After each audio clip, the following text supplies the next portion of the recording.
Bonjour chers élèves, merci de vous savoir nombreux devant vos écrans pour une nouvelle séquence. Notre séquence d'aujourd'hui porte sur la dérivabilité à gauche et la dérivabilité à droite. Je vous invite à apprêter vos cahiers et vos stylos pour prendre bonne note. À la fin de notre séquence, chacune et chacun de vous doit être capable d'étudier la dérivabilité à gauche, la dérivabilité à droite d'un point. Nous avions dit, quand nous parlons d'un point, c'est par abus de langage, c'est en un nombre réel, x0. Nous définissons, vous notez en définition. Je vous invite à noter avec moi. Définition, soit f, une fonction définie en un nombre x0. F défini en x0. On dit que f est dérivable en x à gauche en x0 et f est défini sur un intervalle. Si f est défini sur un intervalle de la forme, l'intervalle ouvert de a à x0 fermé, et si le taux d'accroissement f de x moins f de x0 sur x moins x0 admet une limite à gauche en x0.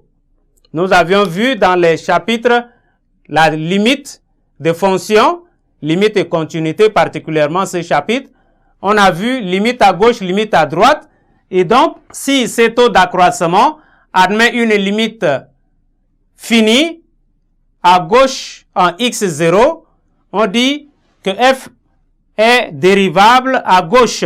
Nous notons limite de f de x moins f de x0 sur x moins x0 quand x tend vers x0 à gauche par la valeur négative. Si cette limite existe, on note f' à gauche de x0.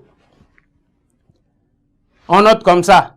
Et de même, on dit que f est dérivable à droite en x0 si f défini sur l'intervalle. Lorsque f est défini sur l'intervalle de la forme défini sur l'intervalle de la forme x0 en b ouvert, et si le taux d'accroissement f de x moins f de x0, le tout sur x moins x0, si ce taux d'accroissement admet aussi une limite finie en x0 vers la droite, et on note cette limite, on note f de x moins f de x0 sur x moins x0 quand x tend vers x0, cette limite-là est finie et on dit que la fonction f est dérivable. On note f' de x0, mais à droite. Lorsque x tend vers 0 à droite, on note f' de x0 à droite. Voilà, lorsque f admet une dérivée à droite de x0 et à gauche de x0, nous prenons maintenant en propriété. Pour terminer, nous notons propriété.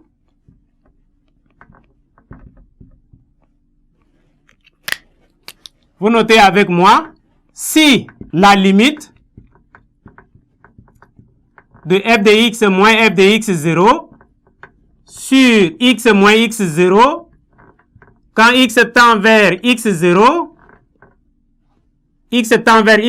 à gauche est égal limite de f de x moins f de x0 sur x moins x0, quand x tend vers x0, si ceci est un nombre réel fini, on dit que f est dérivable en x0. Si la limite de f de x moins f de x0, quand x tend vers x0 à gauche, égale limite de f de x moins f de x0 sur x moins x0, quand x tend vers x0 à droite, si les deux limites sont réelles, égales, alors on dit que f est dérivable donc en x0, pas seulement à gauche et à droite, mais dérivable en x0. Merci chers élèves pour votre aimable attention et nous espérons vous revoir nombreux à la séquence prochaine.